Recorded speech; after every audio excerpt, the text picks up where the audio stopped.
We are ready to go on the way, Commander. Americano. I see it. Our names, our accomplishments etched in history. It's time to put our dreams into reality. Yes, the Gloria. I like the optimism in your eyes, Commander. We will be the first men to voyage around the world.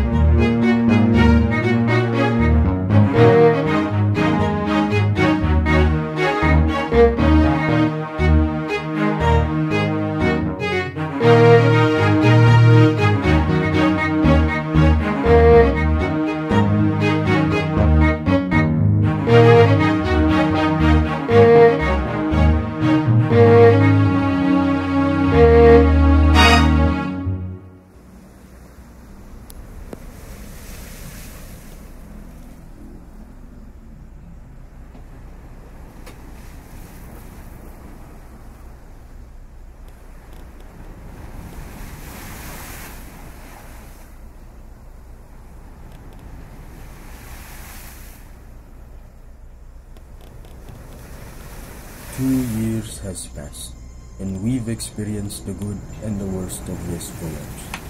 Santiago fell first and was wrecked, though the crew was saved. After that, San Antonio deserted and sailed back to Spain. However, on the land, after losing 2 of our ships, Commander Magellan discovered something monumental. A 350-mile strait which he named the Strait of Magellan. After that, Magellan discovered a sea circle. He named it the Peaceful Sea or the Pacific Ocean. Unfortunately, our time for glory was spoiled, for we also discovered traitors and mutineers among us, sent to sabotage our expedition, forcing the commander to order death penalties to these violators. Another adversity is the lack of supplies. Men forced to eat rats and drink putrid water, causing to some dying of scurvy. Currently, it's been a week since leaving the Mariana Islands where we tried to resupply. But islanders stole our boats and provisions. For now, we are heading west and hopefully close to the Spice Island.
We don't have any food here.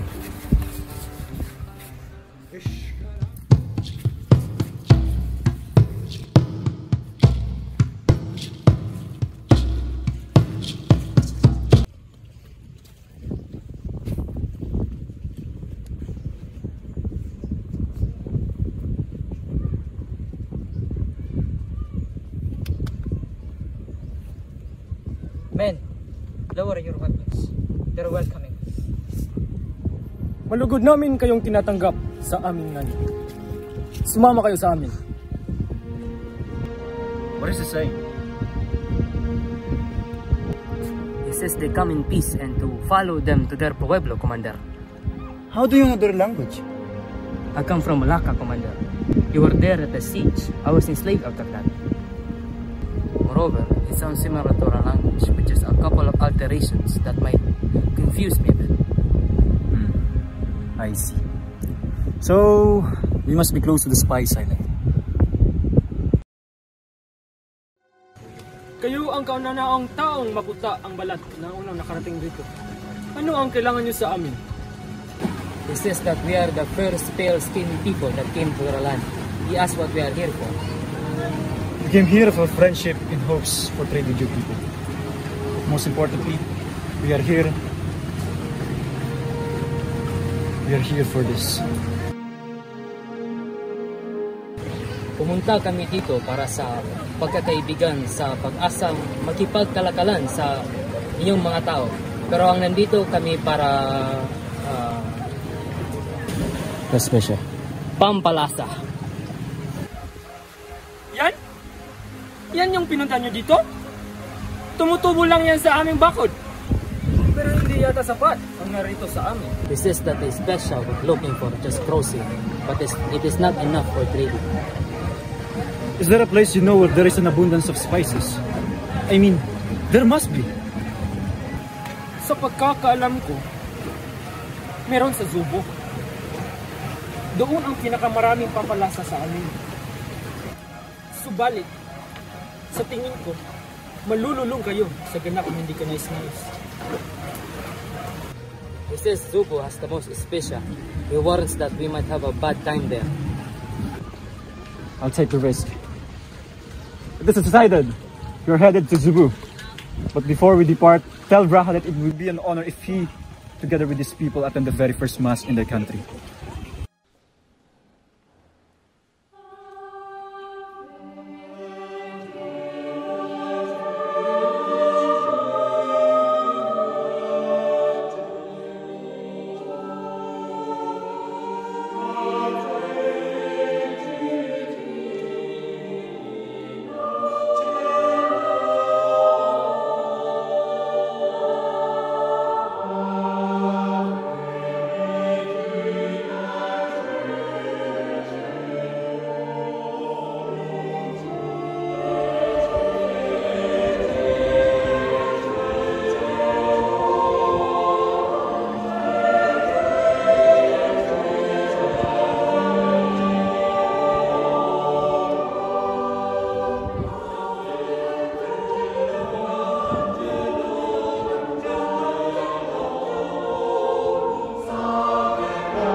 Looks the same as he describes it.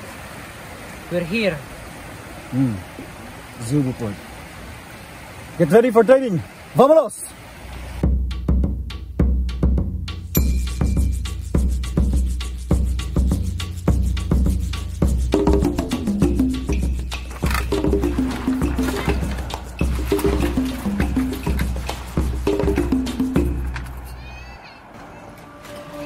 Mga manggagalugan, maaari ko bang malaman anong pinunta ninyo dito? He asked what we are here for. Datu, we are here looking for trades and hopes for trade for your abundant discretion. Kami ay narito upang maghanap ng pagkakaibigan at pag-asang pagkikipagkalagalan para sa iyong mga pampalasa. Ganun ba? Masagana ang iyong swerte at napunta kayo sa aming daungan. He says that we must be lucky to encounter him. Datu, if you humbly accept our gift of trade, Subalit ikakalungkot kong ipalam sa inyo na sa kasalukuyan ay hindi posible ang isang transaksyon.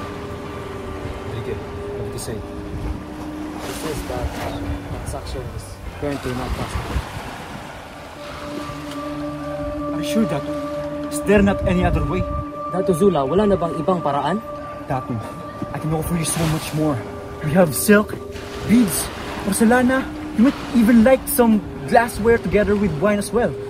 We also have different metals. Yes! Metals that you have never seen before. Meron din kaming mga kanyon at bakas na artilleria. Ano sabi mo? Kanyon? Artilleria?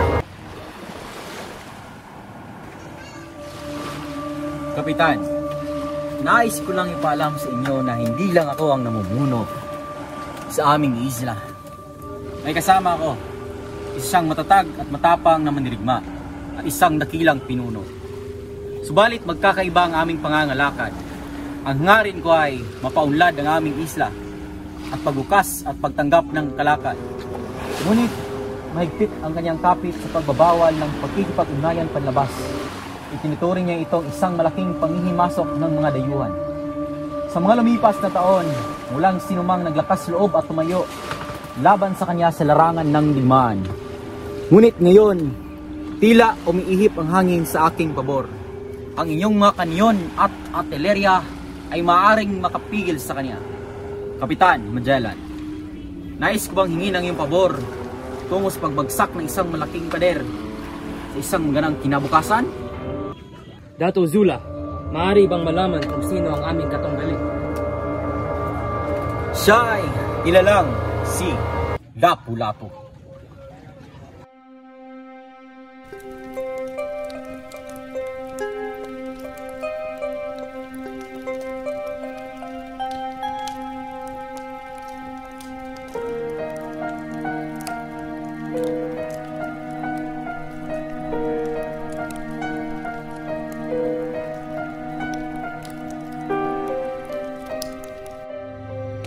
Men, do all of you believe in me? Captain, this is their land. They have the upper hand on the battlefield. We might as well kill ourselves right now. He has a point, Kapitan. But it would be a waste not to try. We are very close to finishing the mission too. If we kill ourselves now, then why come with us at all? He's right. The end is near. Why not finish it? Tonight, we celebrate. Drink all the booze available because tomorrow, God awaits us. Hey, hey, ho! Hey, hey, hey, ho! Hey, hey, ho! Hey, hey, ho! Hey, hey, ho! Hey, hey, ho! Hey, hey, ho! Hey, hey, ho!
Ito ang araw ng iyong dakilang pagbagsak!